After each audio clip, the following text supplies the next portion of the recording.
If you were to put Tim Walz and Kamala Harris right now with the Democratic Party in control of the White House and the Congress, what would they do? Would they open the border again? I think so. Would they say we're going to get not 10,000, but we're going to get 15,000 more? Would you try to decriminalize the police again? I think so. Would DEI be everywhere? Yes. Would they probably go after any school that said we're not going to let biological males compete in female sports? Yes. Would Iran still have the nuclear apparat? Yes.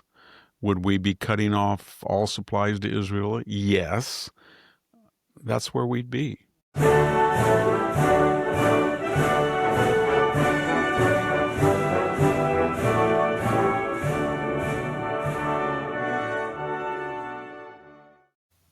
Hello, and welcome to the Victor Davis Hanson Show. This is our Saturday edition in which we do something a little bit different in the middle segment, and Victor is going to talk today on tanks in World War II, so stay with us for that. Before that, we'll look at a few news stories that we've been toying with this week. JFK Jr. was in front of the Senate Finance Committee on some of the policies of the Trump administration, so we'll have a look at that first. So stay with us, and we'll be right back. Welcome back to the Victor Davis Hanson Show. Victor is the Martin and Neely Anderson Senior Fellow in Military History and Classics at the Hoover Institution and the Wayne and Marcia Buskey Distinguished Fellow in History at Hillsdale College. You can find him at his website, victorhanson.com. The name of the website is The Blade of Perseus, and we'd love everybody to come join us there. There is lots of free stuff, and there's also ultra material that is exclusively for subscribers at $6.50 a month, or a discounted rate of $65 a year. So, Victor, I know you wanted to talk about JFK before the Senate Finance Committee. RFK. RFK. Did I say JFK? RFK, and he was talking on vaccinations. And I just want to make one note. There's also coincidental with this that the Florida Surgeon General is saying that they are going to try to work in Florida to get all vaccinations off the law books so that people are not legally required for those. There was a big confusion, I think.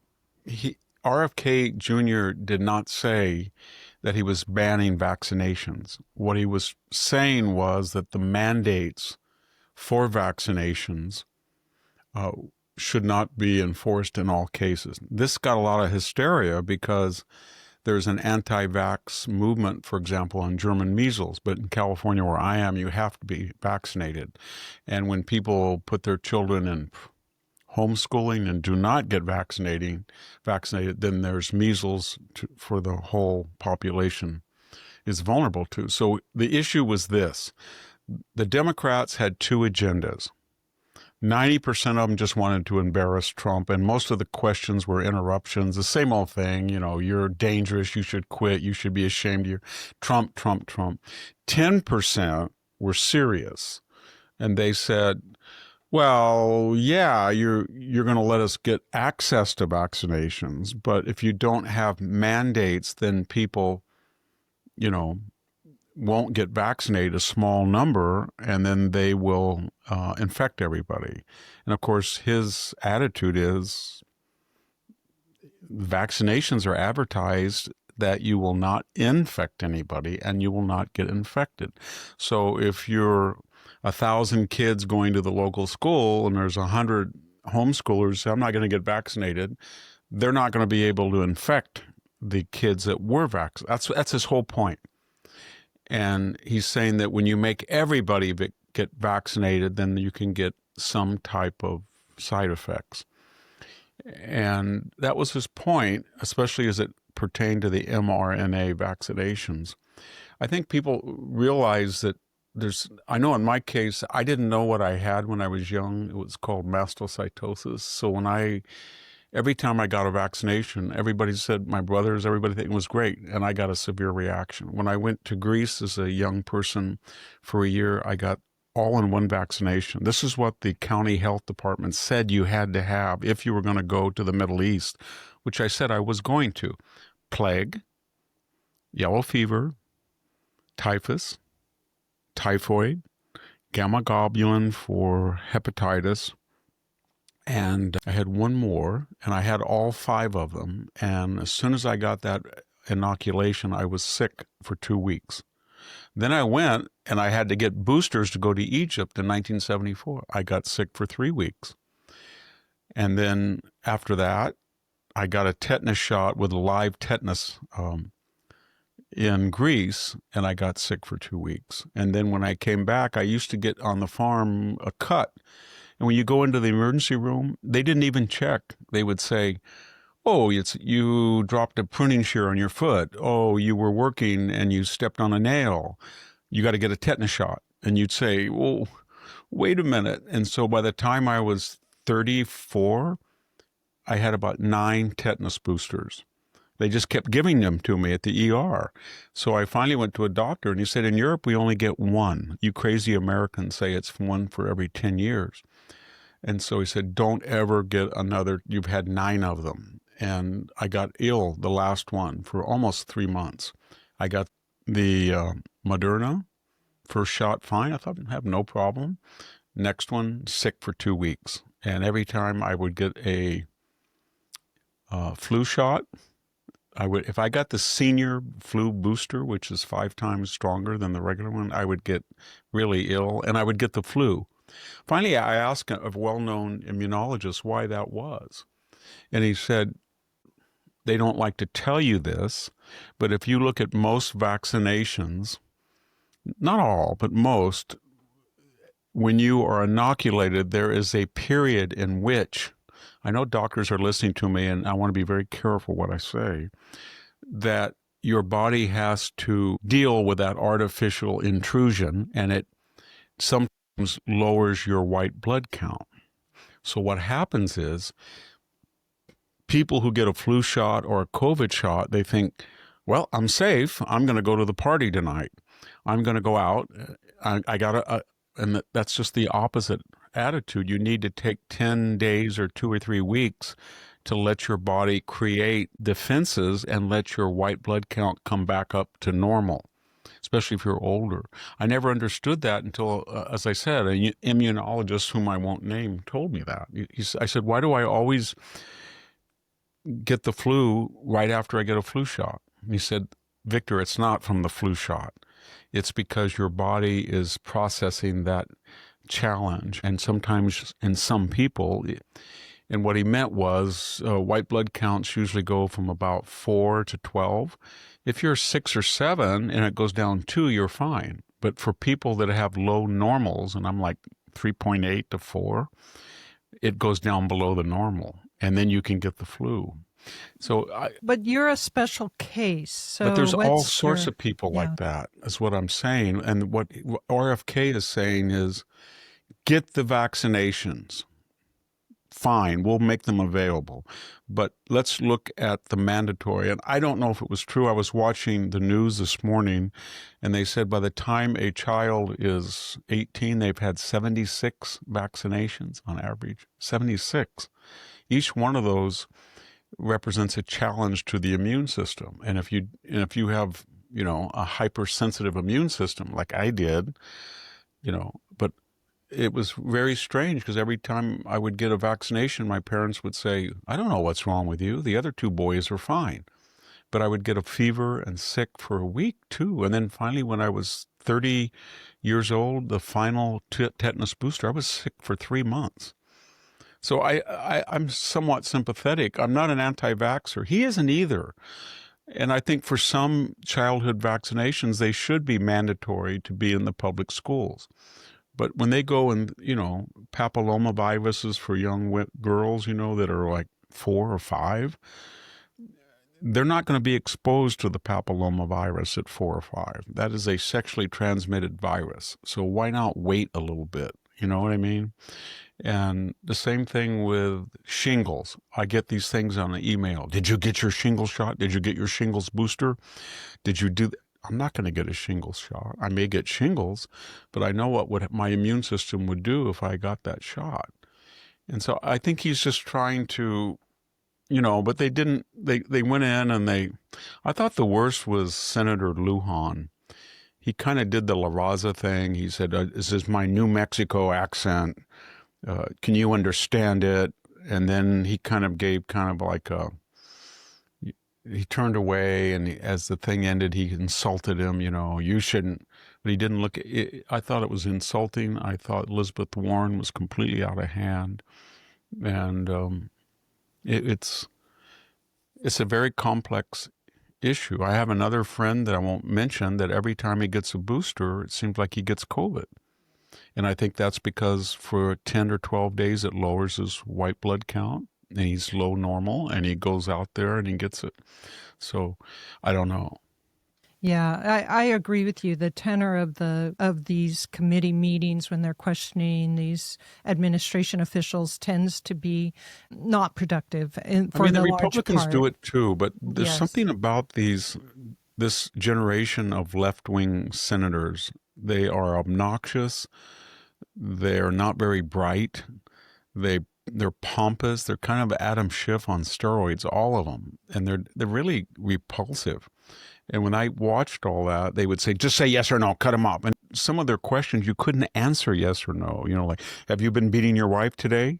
And if you were to say, well, no, I want to know yes or no. And that's the kind of stuff they do. Did you hear that the DOJ is considering banning the purchase of firearms by transgendered people, and that's what the left wants? They said it's it? hard to know whether they're suffering from gender dysphoria or they have a true mental illness, and so the left is fighting that. I don't understand that. They told us that there was red flag laws for people who were in high propensity categories to commit. If somebody sounded, we've had, according to scientific literature, as I've said before, it's about 0.001%. I don't know if that's sad. It's about 1 or 2 per 100,000. But we've had 4 or 5 of these mass shootings by transgendered people. So they're way over their demographic. So according to the logic of the left, you would say this particular group has been inordinately committing them. Okay. And then when you look at them, and of course the left said, well, it's white boys. It's not. They are about demographically typical. White boys make up about 30 to 35% of the demographic. That's about 1 out of every 3. A shooter is a white male. So what I'm getting at is that if you are going to inject someone with, depending on the type of transition, estrogen or testosterone, and then they also are on serotonin inhibitors, uptake inhibitors, and then they're on other drugs as well, anti-inflammatory, whatever, steroids. You're just making a potpourri and you're asking for side effects. And that's all they're saying. But the left has no consistency on any of this issue other than their little antennas sprout out of their heads and they say, where is Trump?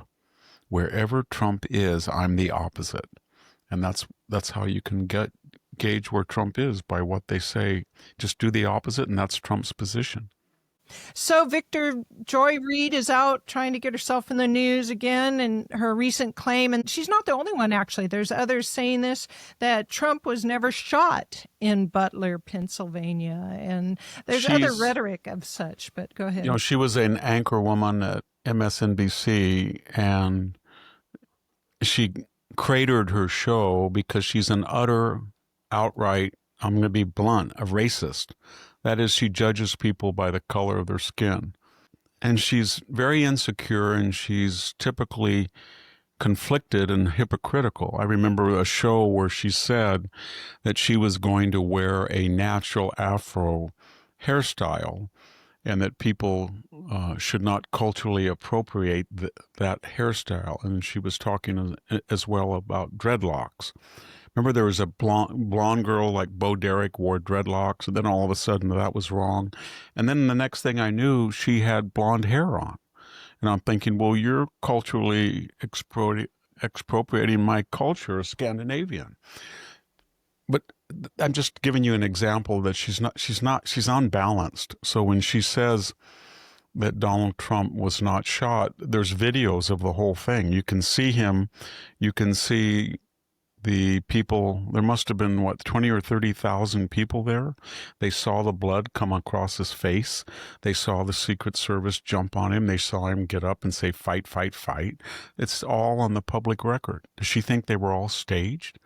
I mean, so what? I think she does think they were all if we use the staged. Juicy Yeah. Smollett analogy, remember when I said Juicy Smollett asked America to believe that he was walking out, I'm hungry, it's 3 a.m. Oh, it's wind chill factor 40 below. I'll just go out and get a Subway sandwich. Oh, I'm attacked by 2 big white men with red MAGA hats on, and they are mad at me and yelling about Empire, a black show, which apparently is their favorite show, and that Empire, I think they said, sucks. That's what he said. And then I fought them off. I whooped their blank blank. And he came back and he had a little bump where they hit him. And then he said, and they put this rope around my neck because they're lynchers. And they tried to bleach me white and they threw bleach. And then, but I fought them off. And I thought to myself, as soon as I heard that, so you fought them off holding your sandwich in your right hand, your cell phone in your left. And somehow they put a thing over it, but you kicked them so, and you're about 5'8", and these people are huge. And then we find out that there's a video showing these 2 African Americans, and I mean African Americans from Africa, and they are buying rope and they are buying bleach, they're buying red caps, and then he writes a check to pay them, and it's there, and then they testify that they even set up the whole thing with him, and there's still people who say that he was not. He was attacked. He was attacked, and they let him off. Basically, he was mitigated. And so when she says that, you can't appeal to reason with her. You can't. I don't know how to put it. And then there were 4 days. Donald Trump wants to take 2 days off during Labor Day, basically 4-day weekend. And the next thing we know, these people are saying that he's either dead or he's disappeared. I mean, what did they think Joe Biden was? 3 days a week he was in the White House. I don't remember any Republicans say Joe Biden's dead. So, and then we have this, I don't know, what do you call him, Tim Walz? Where'd he come from? What planet did he live on?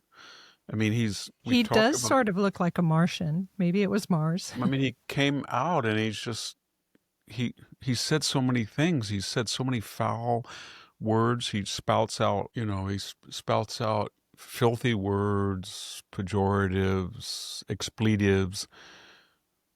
And then he says that I woke up in the news and there was no Donald Trump. And then I got a phone call that he was alive. And, but someday we'll get one and he won't be. So here's the president of the United States that, as he was speaking, he had already survived 2 near-death assassination attempts. And a woman, Judge Broadsburg, had just let out a woman who had threatened him openly on social media to kill him. And then you have the governor of Minnesota joking about it, that he wished the president was dead. This is the man who would not call out the National Guard because it was too severe during the 2020 riots. When he finally did, his daughter, remember, tipped off everybody, be careful, Dad's going to call this. She didn't quite say it like that. And then the Miss Waltz said, I had to leave the window open so I could smell the burning rubber from the riots. He's a toxic person. He really is. He's buffoonish, but he's also toxic. Why anybody would vote for him? Something is really wrong with him. You know what I mean? When his movements, his herky-jerkiness, his complete fabrications about his tour to Iraq, the lies he said about China, Tiananmen Square. He lives in a fantasy world. He really does. And these are not just obscure people. These are leadership of the Democratic Party. Well, he was the nominee. He came very close to being the vice president of the United States. Yeah. It makes you wonder, though, who could find themselves associated with the Democratic Party, but crazies. I hate to say that. I mean, we might have some Democrats out there listening, but I just don't know seems what they're pretty for. I strange. guess that what we should all ask them, what are they for? If you were to put Tim Walz and Kamala Harris right now with the Democratic Party in control of the White House and the Congress, what would they do? Would they open the border again? I think so. Would they say we're going to get not 10,000, but we're going to get 15,000 more? Would you try to decriminalize the police again? I think so. Would DEI be everywhere? Yes. Would they probably go after any school that said we're not going to let biological males compete in female sports? Yes. Would Iran still have the nuclear apparatus? Yes. Would we be cutting off all supplies to Israel? Yes. That's where we'd be. No doubt. And since they don't have power, the Democrats, they have other ways of trying to create government inertia. Powerline had a great story about the Democratic obstruction of government appointments, Donald Trump's appointments to lower positions, not necessarily the cabinet positions, that they are keeping those. They're resisting getting any of those appointments done. The chart that they had said they've resisted and they've kept it to zero. I think it meant at the beginning, but very, very slow to get people in that Donald Trump I don't think wants they in. get it. They really don't, because they're so used to this lapdog media, and they really do believe sincerely they're morally and intellectually superior to everybody, so they don't have to be consistent, that whatever they say has authority. So you look at them and you say, wait a minute, be very careful, because you are setting precedents and the next administration will follow. So if we're looking at Adam Schiff for lying about his prime residence, or we're looking at Letitia James, who taught us to do that? You did. If you are looking at, I don't know, John Bolton, because you're going to go into his home and say, yes, who taught you that? They did. They never think it's going to come back to them. So what I'm getting at is that when they come into power, you know that this generation of Republicans are going to say, I'm not going to confirm any of them. That's what they did. And that's the only thing they understand. And this gets back to this age-old question. It's not age-old, it's months old. What do you do with them? Half of the Republican MAGA movement, or the Republicans in general, say, Victor, if you go do what they do, and it's tit for tat, then the republic goes down the drain. There has to be adults in the room. And then the little devil on the other shoulder said, no, no, no, no, no. Human nature being what it is, if you don't restore deterrence, they will keep doing it. You've got to tell Adam Schiff, if he lies on a federal affidavit, no matter how you found out about it, and you got to tell Letitia James, if you're lying to get favorable interest on your loans and favorable tax consequences, and you're the Attorney General, we're going to go after you. And then we're going to make a point of going after you. And that's the problem. Well, just before we go to the historical section, since you brought it up, they recently this week had a case of Lisa Cook, a Federal Reserve agent, and they've caught her on having 3 homes that she claims she's a as her board member own. on the Federal Reserve Board. Yeah, and she has 3 homes that she claimed as her primary residence, and she is getting rent out of them. There's 3 reasons that she should have never been on the Federal Reserve Board. One, she is dishonest. For all of her anger and all of the lawsuits, all she had to say is, I have never, ever taken a document, notarized public document, and lied that this was my principal residence and that was my principal residence. Nor have I ever tried to disguise the nature of my purchase to get mortgage fraud. She hasn't done that. She will not deny it. Second, she's a plagiarist. So she should have never been appointed. She's a Claudine Gay, who is also a plagiarist. And people have accused, remember, there was another person that they have accused. I'll get back to it. And then third, if you look at her expertise, there's nothing economic on it. There's nothing. She doesn't have banking. You know what it is? It's this particular group, blacks, have been discriminated this way and this way and this way and this way. So she is what I have seen where I work when we have people apply to the Hoover, a cultural economist, cultural. She's not interested in finance and interest rates. She doesn't have any expertise. So she was put on there by Biden under DEI, and that's just a fact. Do you think they can get her off by exposing this stuff about her? Well, the law is very clear that if they do something during their tenure that is illegal, then they can be taken off. Now, the question has to be adjudicated. She committed probably a felony, I don't know, but that would be a felony to doctor or to provide false documentation for loans and property tax. If that's still in effect now is that part of her job? I don't know. If you're a Federal Reserve officer and you're in charge with the nation's home interest rates and you are cheating on your own home interest rate, that seems to me very parallel. And that's the argument that the DOJ is using. She's using, well, I'm not going to talk about my private life. You only brought it up because I'm a proud black woman and I hate Trump.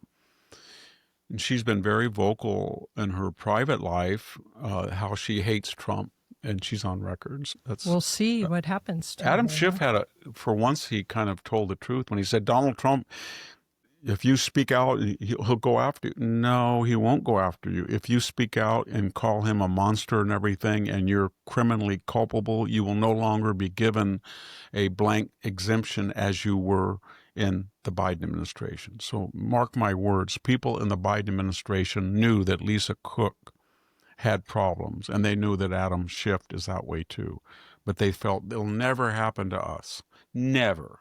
And that's what they're learning right now. Well, yeah, that's Same what thing they're with John learning, Bolton. that things John can Bolton happen. thought, you know what, I'm Yeah. going to go on MSNBC, I'm going to go on CNN, and I'm going to damn Donald Trump in every way I can. He wouldn't dare touch me. I'm a senior diplomat, and I'm going to comment on the Mar-a-Lago raid and said, hey, just before you say it's excessive, let's just take a deep breath. It might be there. And then he'll go on the next week and say, well, he had no respect for classified documents at all. Next week, anything that came across his desk, whether it was a classified file, or French fries. So he thought he was really neat, cute. And then I thought, when I watched all that in his memoirs, and he was kind of winking, and I have a memoir. It might come out right during the campaign of 2020. I obey the law. They're trying to stop me. The Trump DOJ, this was in the first term, they're trying to stop me. I wonder why they're trying to stop me. It's not because I have classified access and I'm abusing that privilege, just because I have some really embarrassing things. And it was a bestseller. He made a couple of $1 million off it. And Trump, they sued him, and the judge said, shame on you, John Bolton. We know that you are abusing your security, your privileges. You're going to be subject at some point to criminal liability, but I'm not going to stop it. It's already out. The books comes out. And so he thought he was home free, and then he thought Biden will win the election. He was right, Biden, and he just dropped the case. But it's the same arrogance.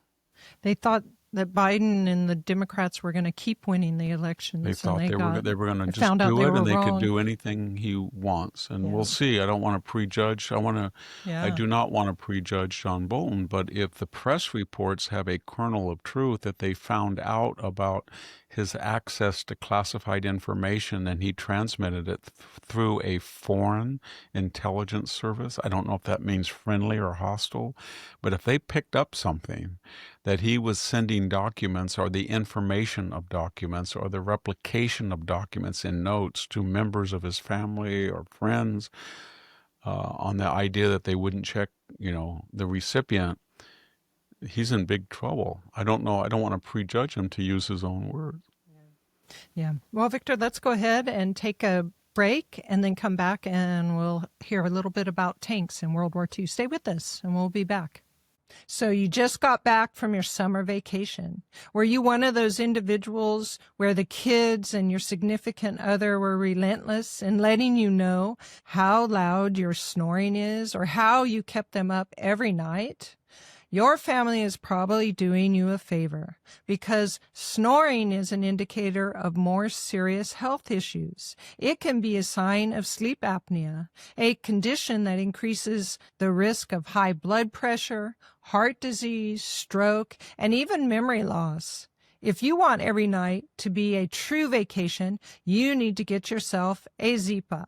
That's Happy Z, spelled backwards. Zipa is a doctor-designed mouthpiece that not only moves your jaw forward, it also has a patented tongue seatbelt to keep your airway open and the snoring away. The snoring can stop as soon as the first night. Zipa was proven in a 600-patient clinical trial with over 500,000 units sold.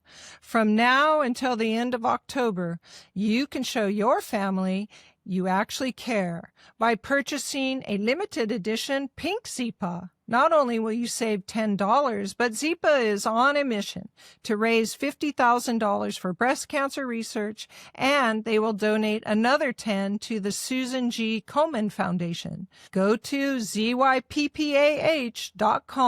and use the code PINK or text the first name Victor, that's VICTOR, to 511-511. Put your snoring on a permanent vacation and help a worthy cause with the snoring device we trust by visiting zyppah.com and use the promo code PINK or text Victor to 511-511. Remember, Zipa is Happy Z spelled backwards. Texts and fees may apply, and we'd like to thank Zipa for sponsoring the Victor Davis Hanson Show. Welcome back to the Victor Davis Hanson Show. Victor is available on X. His handle is at VD Hanson, and on Facebook at Hanson's Morning Cup. And you can join him there. There is a group called the Victor Davis Hanson Fan Club on Facebook, and they do a lot of good work finding his old lectures and talks and conversations with and interviews. So you might want to give them a try. They are not affiliated with us, but they do a good job. So Victor, I'm really excited about hearing about tanks because I feel they're somehow a little bit more interesting than airplanes. If all of you airplane fanatics out there will forgive me. I only talked about fighters. I was going to talk about bombers. We'll do that next time. Oh, okay. Go ahead. I want to make a correction. I think somebody wrote and said I referred to the Thunderbolt engine as a Wright or Allison engine. It was a Pratt Whitney engine. And I think the double WASP engine achieved with a turbocharger 2,200 horsepower. I just want to mention another person said something about the P-47 Thunderbolt, wrote me, when I said that the P-51 Mustang and the Supermarine Spitfire were the top Allied planes. They were in terms of strict performance in most categories. But if you look at a different figure, how many sorties were flown and how many fighters got back alive and how much damage did they do, then the P-47 was hands-on the best American fighter. It could almost go as much. I think they got up to speeds of 460 miles an hour. It was a huge plane. It had a huge air-cooled engine. Air-cooled engines, as I said, are much less vulnerable. They have no water jackets radiator like the Merlin Rolls engine in the P-51. So you could shoot all day at a P-47 and it wouldn't necessarily come down where a P-51 would. So there were different types of planes, but I want to make that clear. Just as a general rule, there's three types of phases. In 1935 to 1939, it was during the interlude between World War I and World War II. People really didn't know much about tanks. And they had appeared at the Battle of Cambrai in World War I. And remember, the treads went all the way around. So they made all of these. There were very brilliant people, the Delhar, J.F. Phil Fuller in Britain, Hans Guderian, Rommel, that were writing about armored warfare. So in this period, the tank then created a turret, and it had a platform, and it had tracks. And they were usually very small, about 10 tons, with very thin 10 millimeter armor. The Mark I German tank that went into Poland, it only had a machine gun. The Mark II, I think, only had a 37 millimeter cannon. So they were very light. And then all of a sudden, the war started. And this next group was what they called the medium tank. Suddenly people said, oh my gosh, the Germans have something called the Mark IV. The Russians have the T-34. So they began to make tanks about 30 tons, 3 times as big, with 50 millimeters and up, 100 mil. And they put a gun 37 millimeter, then 50 millimeter. And then they got up to 75. And then there was a third phase at the end of the war when they were pretty much like modern tanks in some ways. They were huge, 50 or 60 tons. They had high-powered 76 or 88 millimeters. They had a lot of armor.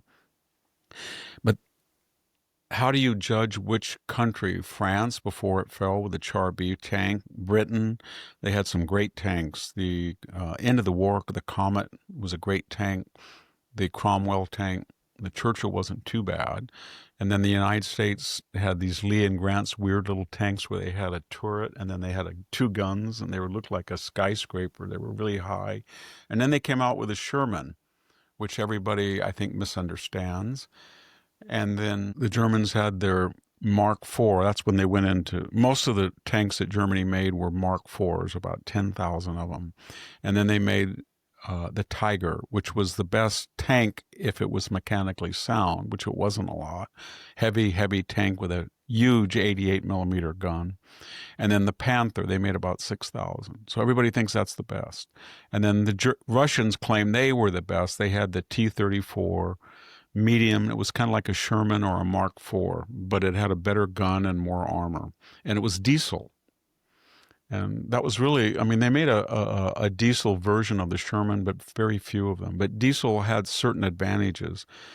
I remember when I farmed, we had a gas tractor and diesel tractors. And if you were filling up and you spilled the gasoline on the hot manifold, be careful. Diesel would not ignite. It doesn't ignite. On the other hand, and it's got a lot more torque. Cylinders, it pulls better.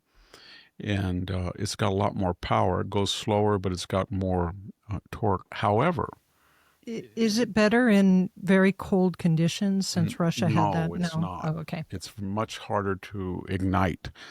It doesn't have spark plugs like a gas engine. And the gas will start much quicker.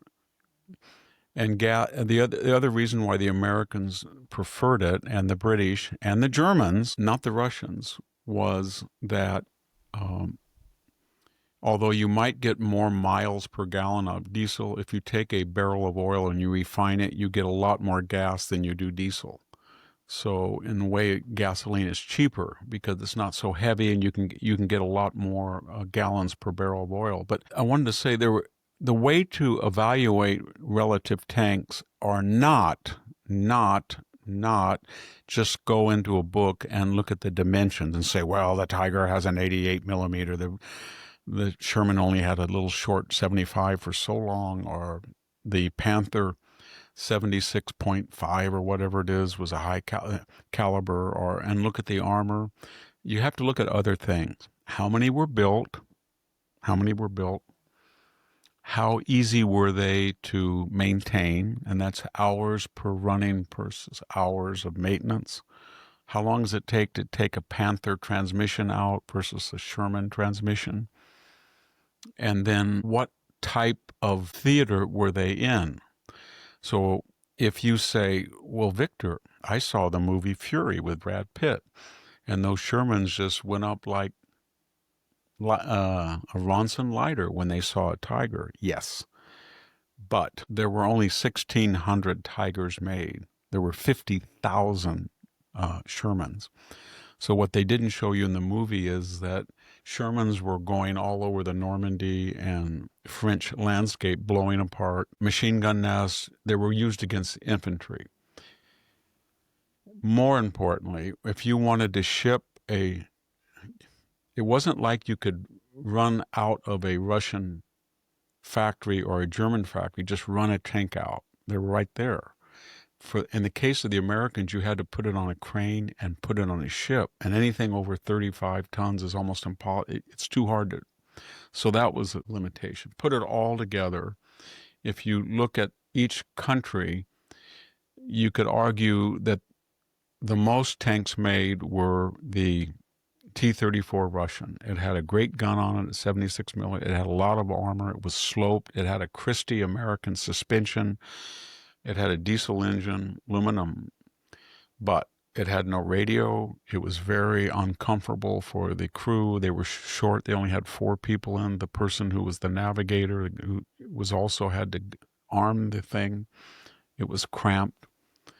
If you look at the craftsmanship, and they made 80,000 of them though. But if you look at the craftsmanship of a Panther, 6,000 made, a Tiger, 1,600, a King Tiger, that's like an Abrams tank. Everybody's afraid of it, but there was only 600 of them. And then they can't go over certain bridges in Europe. They couldn't go. So what if you have a squad of 6 Tigers and you're going after some British or American tanks and they're sitting 2 miles away and you can't get over the bridge because it's too heavy. So there's all these different considerations, but when you look at the German tanks were the most finely crafted. They had the best guns, they had the best armor, and they had really the worst maintenance problems. So that you were spending on a Tiger tank maybe, or a Panther even, an hour of maintenance for every 2 hours that it went. And then it was very hard to maintain them. There was a really wonderful guy named Jacques Littlefield. I know his brother Eddie, who's a very nice guy, and he had a tank museum in the Palo Alto Hills. He passed away tragically, and the tanks have been moved to another location. But when I was writing my book on World War II, he called me up, and I'd go out there and speak to groups he had. He was a polymath. He knew everything about tanks. So I said, why does everybody berate the Sherman tank? He said, Victor, come over here. And he had a Panther tank, a German Panther. They found it, I think, in a river in Poland or something. And he had 3 mechanics, and they just shook their head. Said, oh my gosh, this thing is so complex. And look at it. And they showed me the transmission, the engine. And then I went over there and looked at a Sherman. They had something called I think a jumbo Sherman, and that was souped up 500 horsepower. It was one with a 76 millimeter longer gun, and it could use sabot rounds, the shape charges, heavy explosive, etc. And I said, well, if you take the engine and the transmission out of this one, how much? He said, we can do it in 1/10 the time.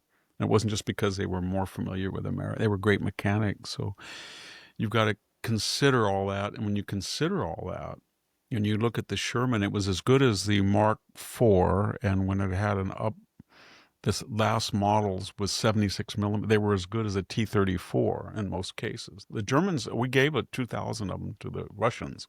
They liked them. But the Sherman got a bad name because it came up every once in a while against a Tiger or Panther, which could blow them apart. And then the British came along and said, we have they didn't use millimeters, they called them pounds by the size of the round. We have a 17-pounder 76 millimeter, meaning the shell was not this long, but full of powder and a reinforced barrel. So it was highly accurate, and it would blow up a Tiger tank or a Panther at a great distance. And they said, we will take this barrel and we'll give us your Sherman. We like your Sherman, and we'll put it in it. And they said, it's too big. It'll blow up the turret. And I said, no, we'll do it. So they put it in a turret. They made 2,000 of them. So then they called them Fireflies. And so they would have 6 or 7 Shermans, and they would be going along, and they would see German infantry, and they'd blast them, they'd machine gun them, and then all of a sudden, out of nowhere might come a Tiger or a Panther. and then they'd back off, and the big Firefly would come through, and it had a better gun actually than either the Panther 76 or even the 88 millimeter Tiger, and it would blow them apart. And it was really it was very hard for the crew in the turret because of the concussion of that powerful round. What did it take to take a tank out? Would it always take another tank with a bigger gun, No. or how could you Most of the tanks that were taken out by what they called anti-tank weaponry, and that could be three different kinds. The British had this PAC 75, I think it is. So these are artillery pieces with two wheels you tow with a Jeep or something. Well, in a battle, they would bring them up, and they were just artillery. And if they spotted a tank, they had longer range a lot, and they could take out a tank. And the Germans were masters of it. They had 88 millimeter artillery on two wheels. So what they did at, say, most of the battles in North Africa, if they had a Mark IV with a little 50 millimeter gun and they were getting out blasted by a Sherman, then an 88 millimeter anti-tank weapon on wheel, they would bring it up and they could blast it away, and the Sherman couldn't do anything. I think they could blow them up at 1.5 miles. And then at the end of the war, shouldn't say at the end of the war, they wanted infantry to have weapons that could take out tanks, because if you didn't have any tanks around and all of a sudden a Tiger or somebody came at you. And the British made a very good tank gun. I think it was 4-inch and 6-inch, and the guy held the barrel. The Americans came up with a really good idea. They called it in Vietnam a recoilless rifle, a bazooka from the comic about Bazooka Joe, and it was a round that you put in, and it was a hollow tube, so the concussion came out the back. You had to be careful, but it wasn't very good. At least the original ones weren't. And they could not take out a Panther or a Tiger. The Germans came out with something brilliant called a Panzerfaust. And then they had another version that was like the American bazooka, but even bigger. And the Panzerfaust was disposable. It was just like a broom handle, wood, with a big shaped charge on the end, and then a trigger. And so the Germans could go up and maybe 200 yards, push the trigger and blow up a Sherman tank, make a hole in it, and then throw it away. And they made thousands of them at the end of the war. And they took out a lot of American armor. And that was sort of that and the bazooka were kind of the forerunner of the Javelin, American anti-tank weapon, and the RPG, the big shell they put on rifles. When I was embedded, I went to a city and I talked to some people, and I saw all these Iraqi places where the ISIS people or the insurgency was, and then you'd see these huge holes. And I was talking to a Marine. He said we had javelins and we just blew away the stairway, and they were upstairs and they couldn't get out. So they were shooting at us and we just came in with these javelins. That's what we're giving Ukraine. It's an anti-tank weapon. Why does Kursk end up the biggest tank battle in all of World War II? What brought it? I mean, it doesn't. You could have had. Did they have any air support? Yeah, did they fight the infantry fight at all, or was it all just what tanks? happened was after the fall of Stalingrad in 1942 in February, the offense stalled. And everybody thought the German offense of 42, not 41. 41, they tried to take 3 cities, Leningrad, Moscow, and the Crimea. They took the Crimea. They never got to Moscow. They got to the first subway station, and they surrounded Leningrad and never took it, St. Petersburg. The next year, everybody thought they would continue that. They didn't. They wanted to go get the oil in the Caspian Sea. So Operation Blue, they went to the south, and they went all the way to the Don and Deipner rivers. And unfortunately, they foolishly split their forces, and General Paulus went up to Stalingrad. He should have never gone there. They could have just got the oil. and they might have been able to cut off oil. It was the stupidest thing they did in the war. In any case, everybody thought after they surrendered the Sixth Army, the war would be over, but it wasn't. The Germans under Manstein, they kept fighting back, and they took Kharkov again. They had a successful offensive. So in early 43, they were fighting, they call them hedgehogs, where Germans would make individual units that were not making a solid line. In other words, they would make redoubts. They would get a armored unit, infantry unit, heavy artillery, dig in, and they would be like little squares, like on a checkerboard, but not of. And then the Russians would pour through, thinking, and then they would shoot them from the sides. It was very successful. And the Russians didn't make much.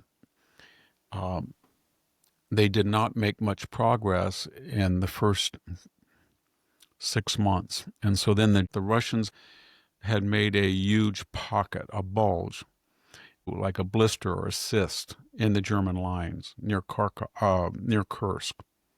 So they said, at some point, Hitler will want to cut that bulge. That's what Germans like to do. That's what they did in 41, and we're going to be ready for them. So they went and told Manstein and the OKW, said, do not do this. The Russians are sending thousands of tanks, artillery pieces, and they think you're going to go on both sides, try to cut this thing, and they're going to be ready for you. And they said, doesn't matter, we have new Panther tanks and we have Tigers and we're going to do it. And so they started to do it. I think it was about 30 miles wide, and they kept pouring more and more and more tanks. And the supreme commanders were reporting, this is not working. This is how many tanks we have, this is how many you're losing. And they were saying, you don't understand, the Panthers and the Tigers are blowing up 10 to 15 Russian tanks per day per tank. And then they would say, yes, but they finally get your tank, and they have 80,000 T-34s they can make. We don't. So it was a war of attrition and exhaustion. And then finally the Germans called it off. But the Germans got only about halfway through that bulge, and they met tank traps, and the Russians stopped them. But when you look back at the battle and you look at total deaths, total tank losses, the Germans had far fewer than the Russians. But that didn't matter. The Russians won that battle strategically.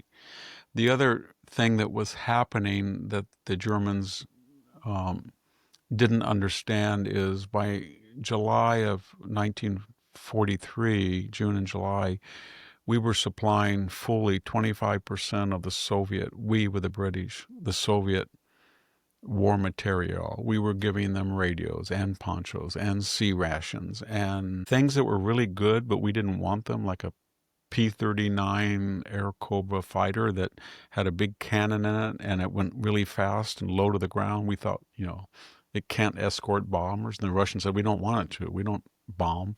We just want it to attack tanks and low.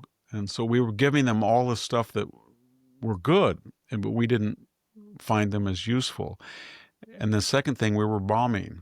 And some of you were going to say, yes, Victor, but without daylight escort, fighter escort, the 8th Air Force was taking 10 and 12% losses at Potosi and Schweinfurt. Yes, but the Germans took from the Eastern Front about 10,000 88 millimeter cannon that were blowing up Russian tanks and turned them straight up as flak guns to stop American bombers. And then most of their best fighter aircraft, the Me-109 and the Focke-Wulf 190 air support in Russia, they were being called back to Germany to attack Americans. So the American and British bombing offensive, I know we lost 80,000. I know that was a disaster in 42 and 43 before we got daylight escort and knew what we were doing. But we did do one thing. We drained the Eastern Front of a lot of German assets, and that's why the Russians started to make a lot of progress. Plus the Italian front that drew a lot of Germans away. I think people forget that about World War II, that The Russians only fought on one front. They were not fighting the Japanese. They were not fighting North Africa. They were not fighting in Italy. They were not fighting on the Western Front. They were not bombing. They did not have a navy, no submarines, no strategic bombing, no any of that. We just basically supplied them and said, kill Germans. And they killed 3 out of every 4 German soldiers. It's amazing. You mentioned a tank trap as you were running through this. What does a tank trap look like quickly before we go to a break? What is a tank? It's a very generic term. It can be a ditch where you put foliage over it, or you put thin something like plywood, and so the tanks go in and they go into the ditch and they can't get out. They'll flip over. Or they can be triangle, sort of like foundation pyramids, big concrete alligator teeth or shark teeth. That was what the Siegfried line was. They can be a half-mile wide, but they're just concrete pyramids, and the tanks can't go over them without going up. Or they can be 2-man dugouts where people pop up with anti-tank bazooka, kind of anti-tank guns, and shoot them. But they're not going to be open field. So they knew. But the problem with the German strategy is they knew what the Germans like to do. They like to get complete encirclements, like the Battle of Cannae or what they had done at Kiev in 1941.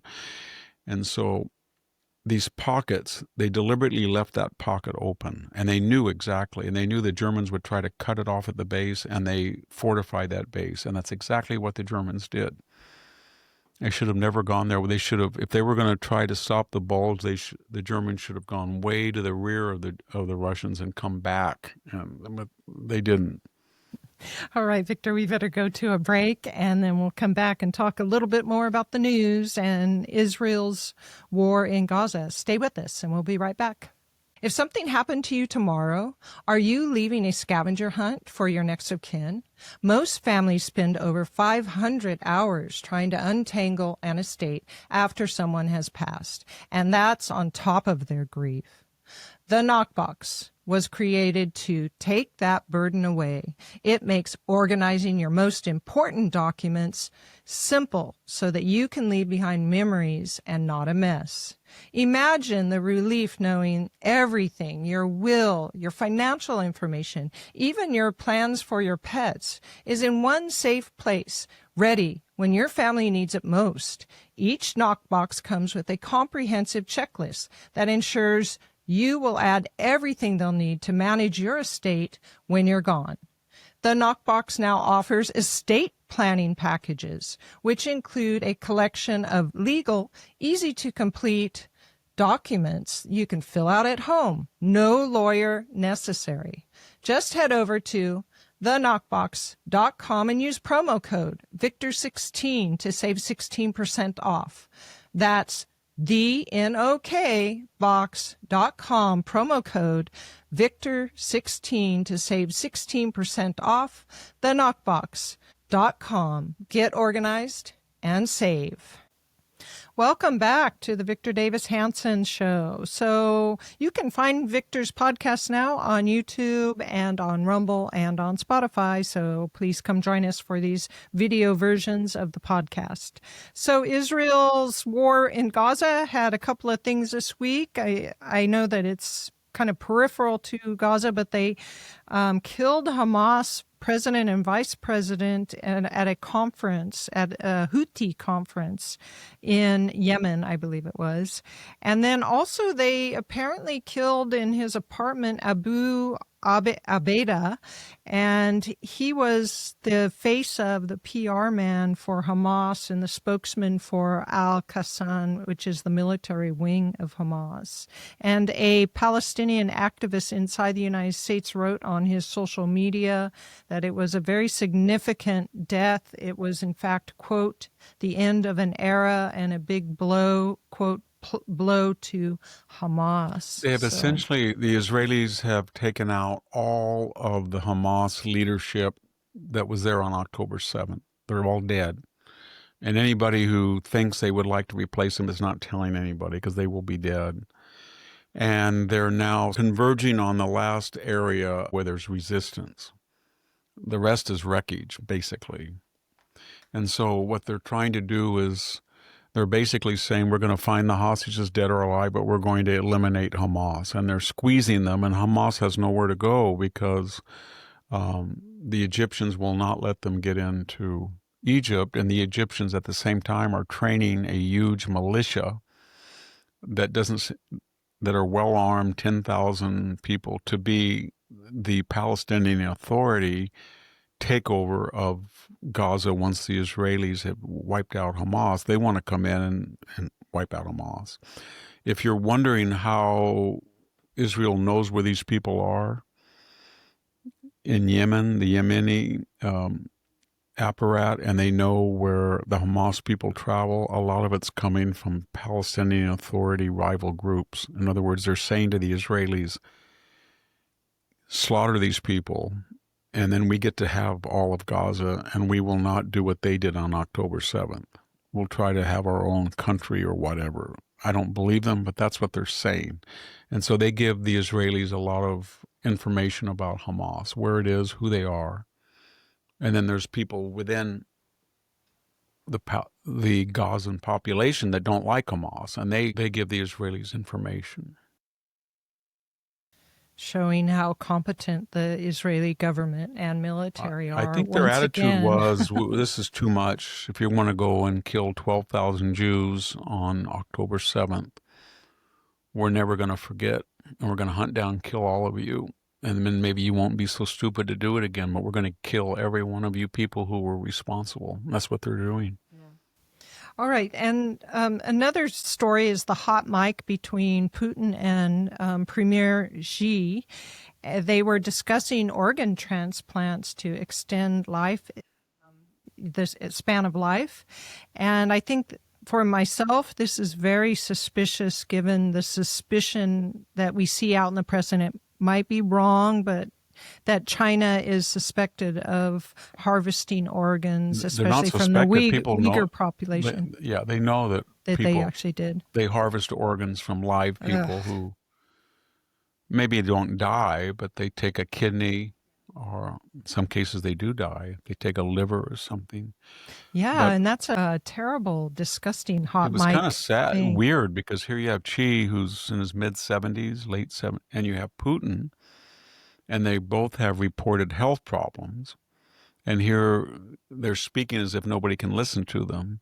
And they're talking about how they're going to live to be 150 or something by taking organs and drugs and something. It's just an insight into the mind of the dictator class that any means necessary to keep them in power. They all do that. I mean, Franco wouldn't leave until he could hardly walk. Castro, the dictator always wants eternal life, and, never happens. While you're talking about it, you're giving me images of Joe Biden, who wouldn't leave either, although he was a democracy's Jill, president. Wasn't it? Yeah, Jill did everything she could to keep him. Anything's possible in a democracy. Well, he was at the beach house 3 days a week.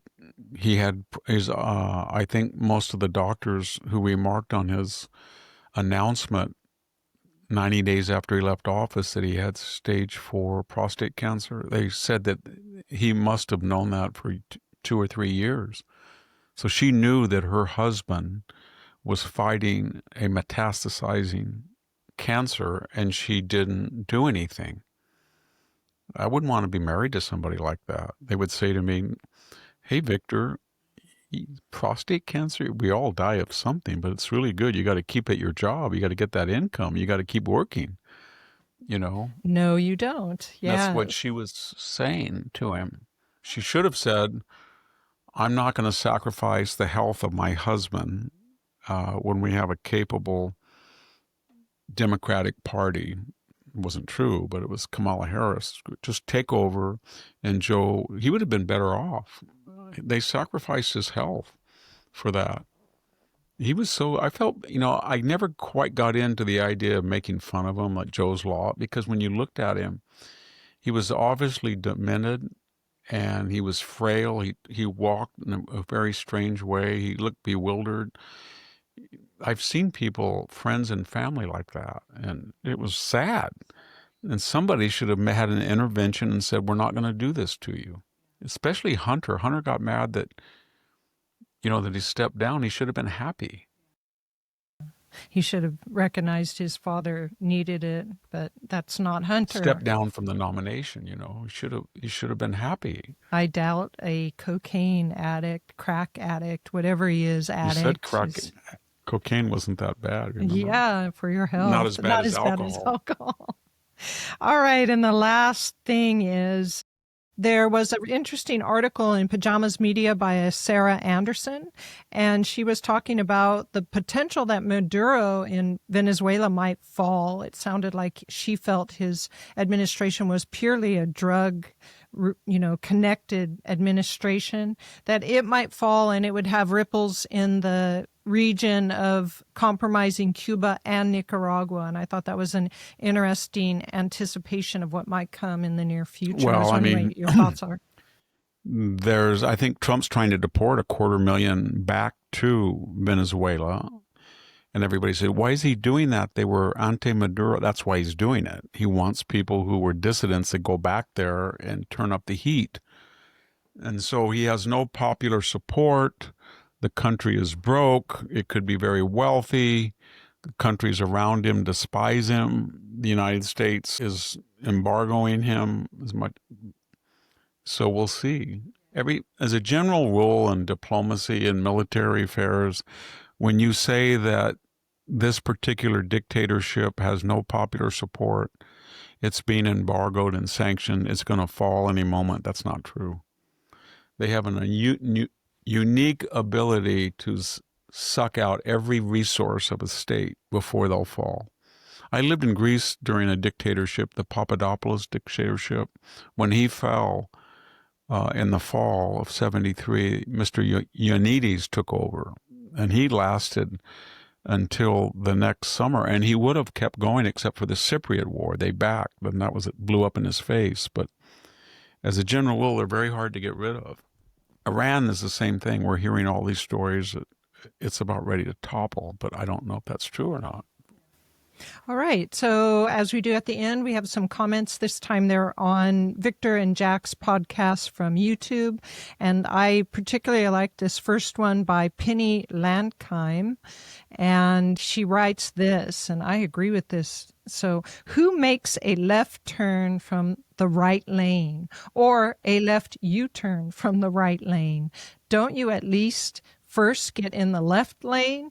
Oh, the truck driver needed more room to turn his big, long truck. That turn's geometry would persuade a reasonable person not to make that turn. Common sense would compel a truck driver to drive to the next exit and turn around. What that driver did was no mere mistake or an accident. It was a deliberate violation of basic common sense. If he is not permanently deported from the U.S., he should never be issued a driver's license. And that's Penny Landkheim. Yeah, she's and right. She's absolutely right. And those 3 million people that signed that petition are just equally weird and suspicious. But if you came in illegally to the United States, which he did, and you knew he was illegal and nobody did anything to him, and then he worked without a green card illegally, and then he applied for a license, and somebody was paid off because he couldn't speak or read English. Reportedly, he only identified 1 of 12 traffic. So in his view, there were no consequences. So if you say, well, they must be afraid of me because I came in illegally, I resided illegally, I got a driver's license I didn't earn, I'm now driving when I don't know one traffic, I can't read any of the signs, I don't know English, and I can do whatever I want. That's the attitude that you inculcate. I don't think people think that. Once you let in people across the border illegally and you let them do whatever they want, you get an Obrego Garcia. It's like, well, why are you doing this to me? I have a right to do it. You never did anything else. Yeah, continued illegality. I think there's going to be a story coming up. My prediction is in the next 6 months, this is going to be a national story that somewhere around 20% of the nation's truckers are here illegally, either from Mexico or India, and they're not qualified. And somebody's going to do a statistical analysis of all the wrecks and will show that. And there's going to be backlash and a call that I think Trump just did it, that to get a driver's license in the United States, you have to be a citizen. It's sort of like being a pilot. Those trucks can kill so many people. Why would you let anybody drive them if they were not a citizen? I don't understand that. And they have to have English proficiency. And some expertise Yes. in things. So here are two shorter comments. One is from Andre Rodriguez. Economics are simple. This is on Chinese students coming in. Chinese students do tend to pay fully for colleges Yes, like do. Harvard and so on. And let's be honest, okay? All of them are spies or potential spies. Just handle them like so and try to switch their assets to our side. Yeah, I mean, like they that. all are Double interviewed. spies. They are interviewed when they go home. Yeah. And the last one is for Jack, who seems to think people worry about the way he hosts the show. Jeremiah McClure says, I do not mind at all when Jack interrupts Victor. This is a conversation, not a monologue. If you want a VDH monologue, there are options to get that. This is something different, and it's enjoyable and meaningful as a different experience. I like it much better. Yeah, absolutely. My voice is getting old and whispery, so I like it a lot better. Yeah. So I'm happy. Jack does a good job. So thank do you, Jeremiah McClure. Yes, Jack does a great job. So thank you, Victor, for today. It was a wonderful show. Thanks to the audience. Thank you, everybody, for listening and watching. We'll see you next time. This is Sami Wink and Victor Davis Hanson, and we're signing off.